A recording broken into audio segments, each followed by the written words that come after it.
I mean, as the recap, like that's pretty close to how we want to race. You know, CAA boat of the week. I think really any of the boats could have qualified for that. The 2V was racing the 1V race and finished second to our 1V, so that's also a really good result. The 4 won by I think it was 40 seconds or so. Like again, like all good results across the board. So I think it wasn't just like the 1V had a good day, it was that all boats had a good day, and it was a really nice carry going into CAAs. Well, the nice part is like we get done with exams on the 25th of April, so we've had kind of 3 weeks where we've only had to focus on training. So leading into Dayton, we actually did an overcomp week where we actually did a lot of hard piece work to kind of stimulate the athletes, so then physiologically break them down a little bit more. Then we go into the taper for the last 2 weeks, and it gives them a nice like recovery time, but to really take that last bit of fitness we put in and expand it. We've kind of been a little bit all over the place in our results. Like first race of the year, we beat Drexel, who's seeded second. The first race of the year, the 2V didn't do great, but then we go to Ford Lake Cup and they beat Delaware in the heat and are third to them in the final. The 4 has kind of been a little bit more up and down, but I think we've made some good changes, and I think we found a little bit of speed in the last couple weeks. I think it's possible. We just have to go out and race. I don't think we've given a real full accounting of what we can do. We've made a couple adjustments to some stuff, and we found some real speed in the last couple days.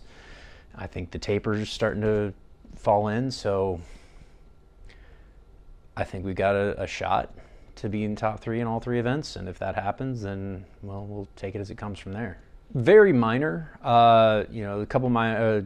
I think a 1-person switch in the 4. Otherwise, yeah, mostly like rigging, like trying to figure out tailwind stuff and a little bit faster course like Cooper is compared to Ford Lake.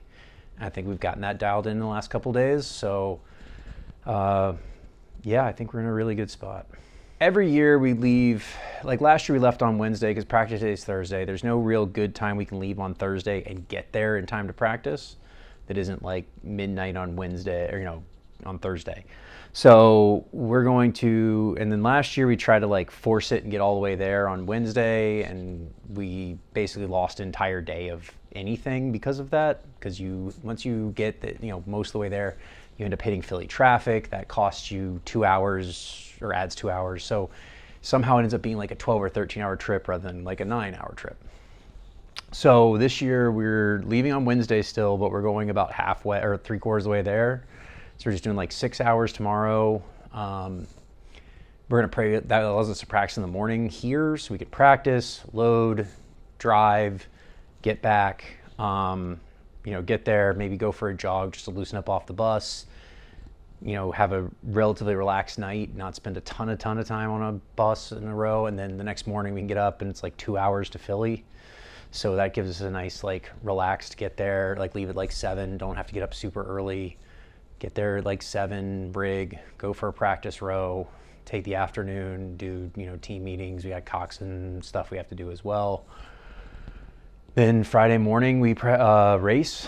Friday afternoon we're probably going to go for just a nice easy row because the course is open, and rather than sitting in hotels not doing anything. And then Saturday is the finals. So it seems like a lot of time, but it's really not a lot of time. Yeah, I mean I can't thank the CAA enough. They gave us a home when they didn't need us. Like they didn't need us to get to 6 to keep their AQ. They gave us a home and a place to like compete for championships and kind of help shape the identity. We've been in the CAA ever since I've been the head coach. It's been a really great partnership. They've treated us like a full member. The commissioners called me on multiple occasions as we've had different things with teams moving or dropping, and like making sure we know that there's a plan and making us feel like part of the family. And I think that has been it's been invaluable to us. And I think we can't thank the CAA enough. We're obviously excited about the MAC because it puts us with the rest of the department, but there will be some some sadness in leaving what I would say is our first conference home. It's kind of changed a little bit. I haven't looked at it today. It was looking like it was going to be a mild crossing tailwind on Friday and a much heavier crossing tailwind on Saturday. But that had kind of calmed down a little bit. There's also some chance of rain. Previously was sunny, so it seems a little bit in flux right now. So we're just going to kind of take it as it comes and